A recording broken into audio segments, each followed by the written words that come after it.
Jai Mahamaya Ki Jai. In our last discourse, we heard about Mahisa telling the Divine Mother about the story of Mandodari.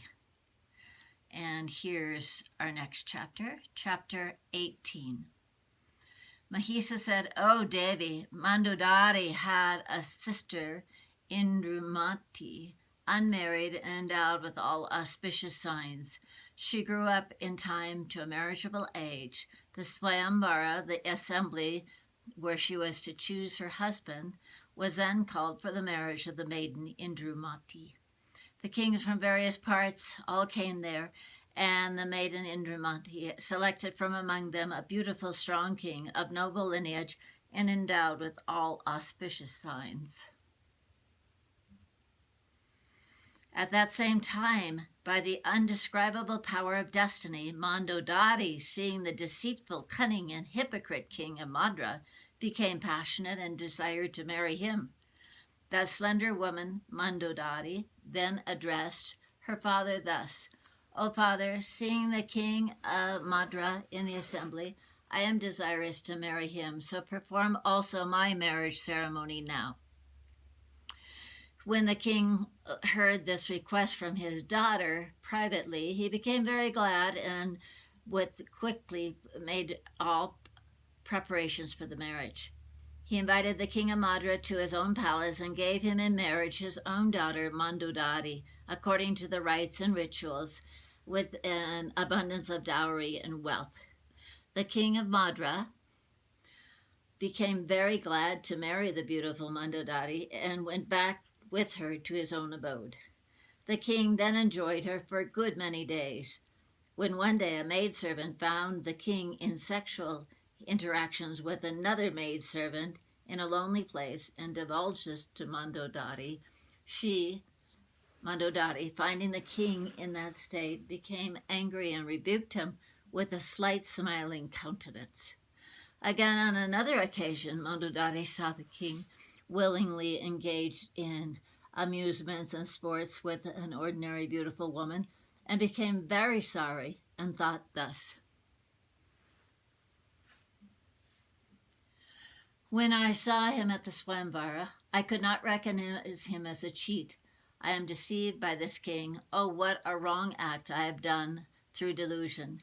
This king is a rogue, and he is totally shameless and has no dislike for contemptible things. It is now too late to repent for him. How can I have any affection for this husband? Fie on my living now!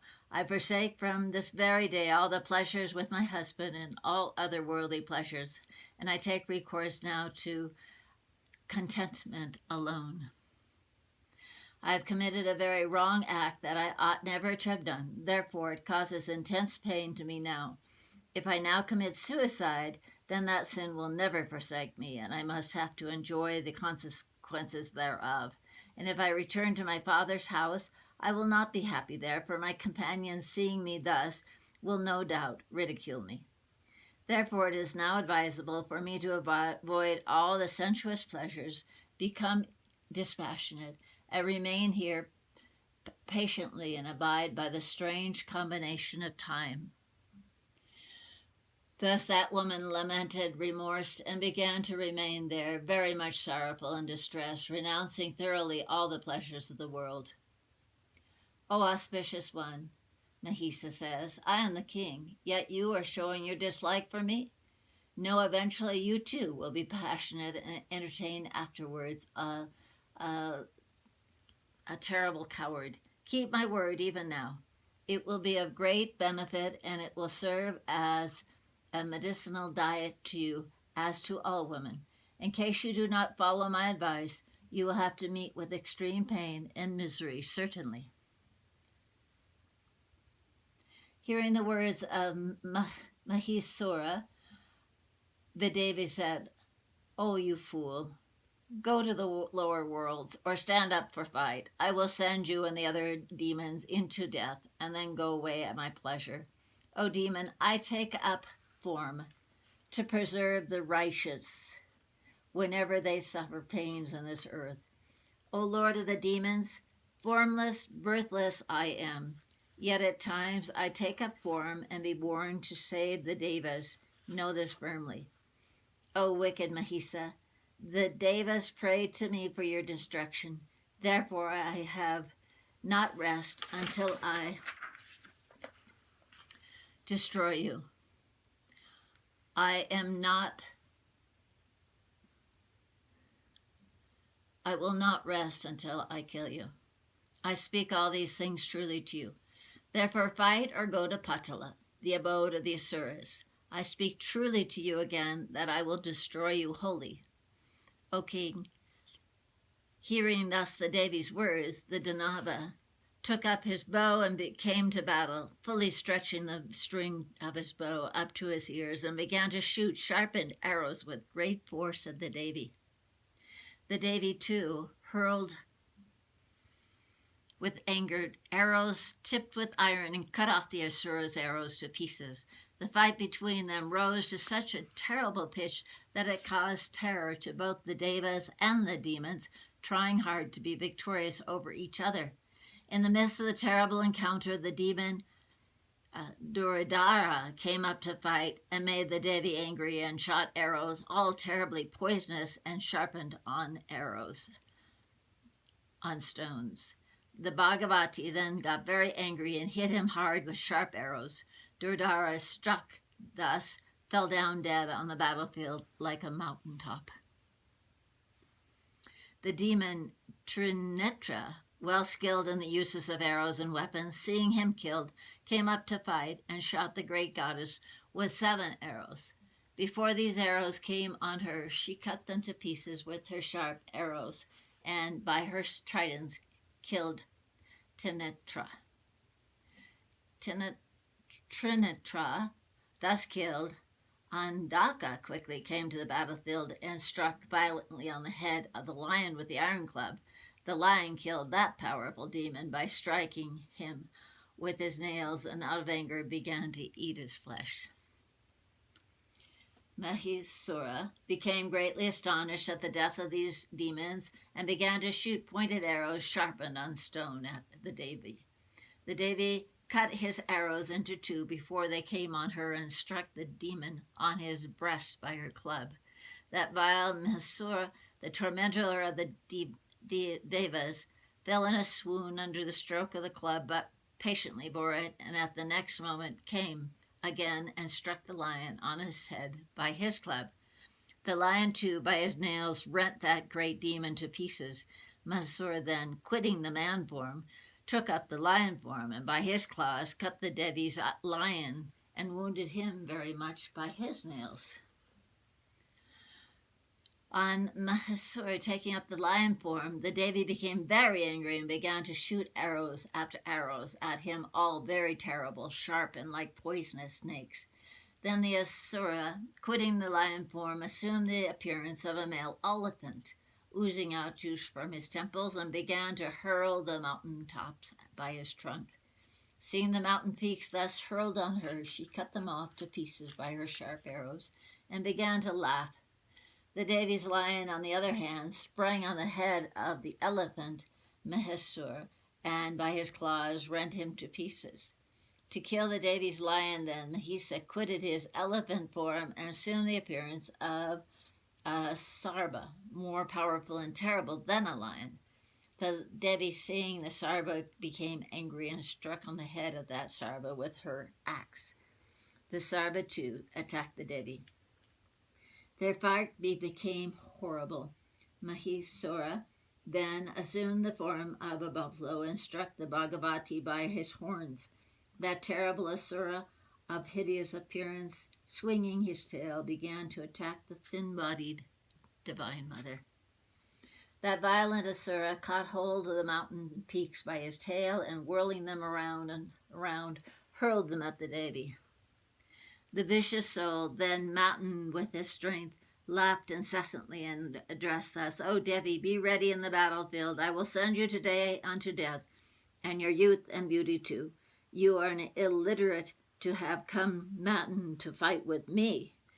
Really, you are deluded in your pretensions that you are very strong. This idea of yours is absolutely false.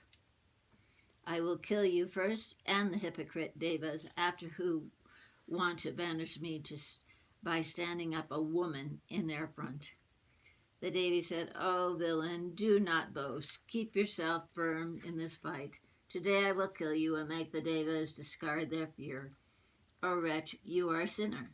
You torment the Devas and terrify the Munis. Let me have my drink of sweet decoctations of grapes, and then I will slay you immediately." Saying thus, the Devi, wrathful and eager to kill Mahisa, took up the golden cup filled with wine and drank again and again. When the Devi finished the drink of sweet grape juice, she pursued him with trident in her hands and the great joy of gladdening all the Devas. The Devas began to rain showers of flowers on the Devi and praised her and shouted victories to her with a divine drum. Jai, Jiva, victory, Jai. The Rishis, Siddhas, Gandharvas, and Kanamas witnessed the battle from the celestial space and became very much delighted. On the other hand, Mahisa, the hypocrite, began to assume various magic forms and struck the Devi repeatedly. The Devi Chandika, then infuriated with eyes reddened, pierced violently the breast of that vicious Mahisa with her sharp trident. The demon then, struck by this trident, fell senseless on the ground, but got up in the next moment and kicked the Devi forcibly. That great Asura, thus kicking the Devi, laughed repeatedly and bellowed so loudly that the Devas were all terrified with the noise. Then the Devi held aloft the brilliant discus of good acts and of 1,000 spokes, and loudly spoke to the Asuras in front. "O dull-witted one, look. This chakra will sever your throat today. Wait a moment. I am sending you instantly into death." Saying this, the Divine Mother hurled the chakra. Instantly that weapon severed the Danava's head from his body. The hot stream of blood gushed out from his neck as the violent streams of water got out from mountains colored red with red sandstone. The headless body of that Asura moved to and fro a moment and then dropped on the ground. The loud acclamations of victory were sounded to the great joy of the Devas. The very powerful lion began to devour the soldiers that were flying away as if he were hungry.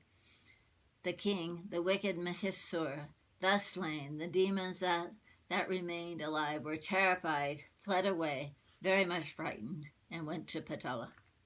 The Devas, Rishis, human beings, and the other saints on the earth were all extremely glad at the death of this wicked demon. The Bhagavati Chandika quitted the battlefield and waited in a holy place. Then the Devas came there with a desire to praise and chant hymns to the Devi, the bestower of their happiness. Here ends the 18th chapter of the 5th book on the killing of the Danava, the demon Mahisa, in the Srimad Devi Bhagavatam, the Mahapurana of 18,000 verses by Maharishi Veda Vyasa. Jai Mahamaya ki jai, Bole Baba ki jai, Vishveshwari Mata ki jai.